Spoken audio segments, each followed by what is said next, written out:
Classique. 7h30, 9h, la matinale de Radio Classique avec Guillaume Durand.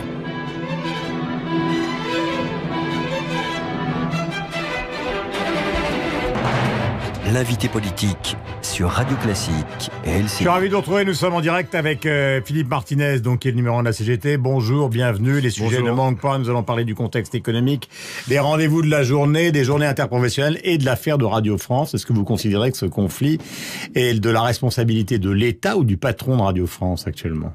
Là, c'est de la responsabilité de l'État, puisque le patron de Radio France... Mathieu Gallet. Exactement, a présenté en cachette presque un plan de redressement et les salariés ne sont pas associés alors qu'ils sont et n'en connaissent pas la teneur d'ailleurs puisqu'ils sont en grève depuis maintenant 15 jours. Donc normalement c'est mercredi prochain qu'ils donnaient la teneur du plan. Ça fait déjà 15 jours que les salariés sont en grève. J'ai été les rencontrer mercredi dernier et j'ai pu mesurer la cohésion d'une équipe, parce qu'on peut parler d'équipe à Radio France, de salariés qui sont tous attachés au service public, malgré des métiers différents. J'ai rencontré des techniciens, des musiciens, des salariés du nettoyage, etc., etc. Mais ce matin, vous considérez quoi ? Qu'il faut continuer la grève pendant les semaines qui viennent tant qu'on n'aura pas des éclaircissements sur le plan ? Il y a besoin d'écouter les salariés, et c'est le problème qui se passe à Radio France, mais dans beaucoup d'entreprises. Depuis longtemps, les salariés et leurs représentants ont alerté sur la situation.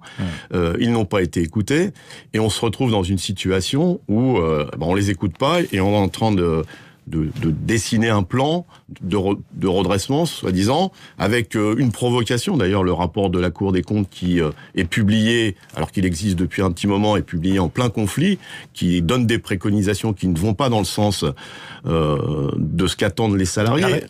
Pardonnez-moi, si je comprends votre arrière-pensée, Philippe Martinez, le résultat de l'opération, c'est que Flore Pellerin va faire faire, au fond, par Mathieu Gallet en difficulté, ce que le gouvernement a envie de faire, c'est-à-dire, au fond, des restrictions budgétaires et des regroupements de rédaction.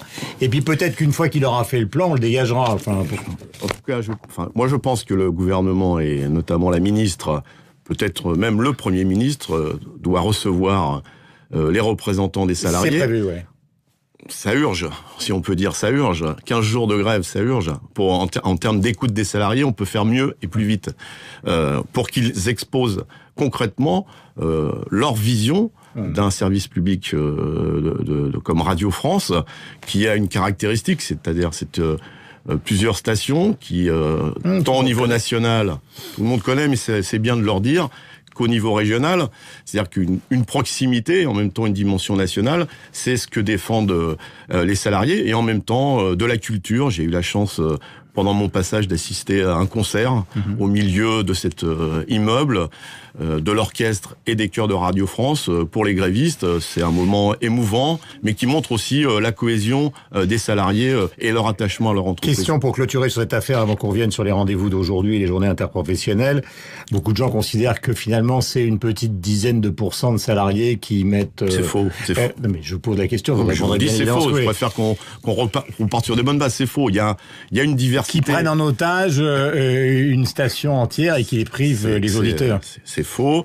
Il y a une part importante de grévistes. Et je le répète, ce qui est intéressant, c'est que c'est pas telle ou telle catégorie de salariés qui est en grève. C'est une équipe de salariés qui défendent une conception du service public et d'une radio publique. Donc finalement, vous demandez à Manuel Valls d'intervenir, quoi. Il est urgent qu'il intervienne et qu'il écoute les salariés qui vont leur expliquer pourquoi on est dans cette situation. Question qui concerne évidemment le grand rendez-vous d'aujourd'hui. C'est une réunion sur la réforme du marché du travail. Vous savez qu'encore une fois, par exemple, l'OCDE, il suffit de lire les Échos ce matin, pousse la France à de plus en plus de flexibilité. C'est probablement le dialogue que vous allez avoir. C'est une question que vous connaissez par cœur. Et la réponse pour la CGT, c'est quoi ce matin ? De la flexibilité, il y en a déjà beaucoup. Il suffit d'aller dans les entreprises pour voir comment les conditions de travail se sont dégradées. Donc, la rencontre d'aujourd'hui, c'est une nouvelle forme d'une concertation sur le dialogue social, le sommet social, qui a fait son temps puisque elle a échoué l'année dernière. Sur des thématiques. Aujourd'hui, c'est faire le bilan d'accords qui existent. Le constat qu'on fait, c'est que ces accords qui sont en cours ne fonctionnent pas, puisque le seul indicateur qui nous doit faire référence, c'est la courbe du chômage. Et quand on prend des mesures pour combattre le chômage et que le chômage continue à augmenter, c'est que ces mesures n'ont pas donné lieu à ce qu'on attendait. Donc vous allez au rendez-vous en vous disant on ne peut pas aller plus loin, quoi. Il n'est pas question. On va faire le bilan. On va faire le bilan et on va dire ça ne fonctionne pas. Et donc ces conférences sociales thématiques doivent permettre aux organisations syndicales de choisir aussi des thèmes sur lesquels elles veulent débattre. C'est le principe normalement d'un dialogue. C'est pas un seul qui décide de quoi on parle. C'est tous ceux qui sont autour de la table. Et nous allons porter à cette occasion l'exigence d'avoir une conférence thématique sur les salaires, parce qu'il y a beaucoup de conflits en France sur la question du pouvoir d'achat, et puis sur la question du temps de travail, car vous le savez, nous pensons que une nouvelle réduction du temps de travail serait une mesure efficace pour combattre le chômage. Je rappelle que nous sommes donc en direct avec Philippe Martinez, qui est le patron de la CGT. Le patron, je n'aime pas trop, vous le savez. D'accord. C'est le numéro 1 de la CGT. Quand vous recevez M. Gattaz, vous pouvez l'appeler patron. D'accord. François Hollande est dans l'Oise pour un déplacement qui, encore une fois, est sur le thème de la relance de l'investissement privé. Alors, est-ce que vous êtes, ce matin, face à moi, une sorte de frondeur? C'est un Montebourg syndicaliste qui dit, il y en a par-dessus la tête, d'étouffer l'économie et de tout donner aux entreprises. Je suis, comme vous le dites, le secrétaire général de la CGT, qui... un syndicat a une spécificité, c'est-à-dire faire remonter les attentes du monde du travail, mais aussi ceux qui étaient dans le monde du travail et qui en ont été exclus, c'est-à-dire les demandeurs d'emploi. Donc, c'est pas une question de frondeur ou pas frondeur, c'est une analyse de la situation sociale. C'est vous qui avez parlé, par exemple, j'ai ressorti les dépêches ce matin, finalement, de sanctions des salariés après les départementales. Donc il y a un aspect politique dans la conversation que vous avez. Mais il faut aussi que le syndicaliste que je suis analyse la situation. Quand vous allez dans les entreprises, quand je vais dans les entreprises, je constate que les salariés, pour une part, ne vont plus voter, parce que c'est souvent les plus modestes ou les exclus qui ne votent plus. Donc ça doit attirer l'attention de ceux qui sont chargés de mettre en œuvre une politique pour laquelle ils ont été élus. Et en même temps, un désarroi pour ceux qui vont effectivement voter sur l'idée, on vote, mais ceux qui nous ont promis des choses ne changent pas notre vie. Donc le syndicalisme, évidemment, a un regard sur la politique. Et tout à l'heure, vous évoquiez par exemple le rôle de Manuel Valls dans le conflit de Radio France.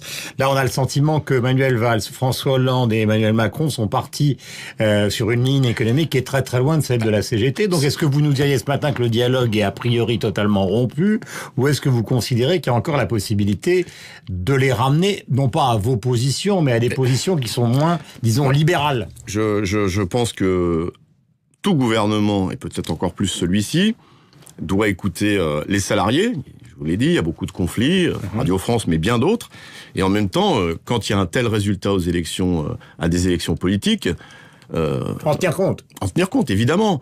C'est-à-dire qu'une désaffection des électeurs, et en même temps des électeurs qui votent pour un parti dont les thèses, hormis des propos qui mettent en exergue les immigrés, présentent des mesures sociales qui n'en sont pas. Donc, ça doit attirer l'attention d'un gouvernement.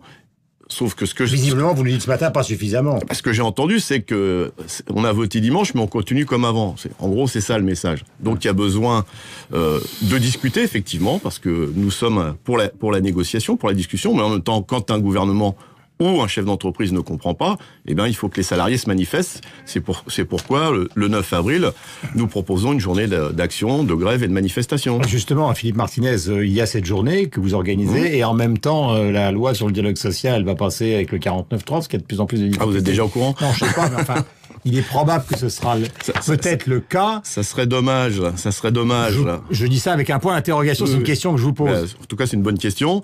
Ça serait dommage que, pour la deuxième fois consécutive, sur des lois qui concernent les salariés, on passe ça en force.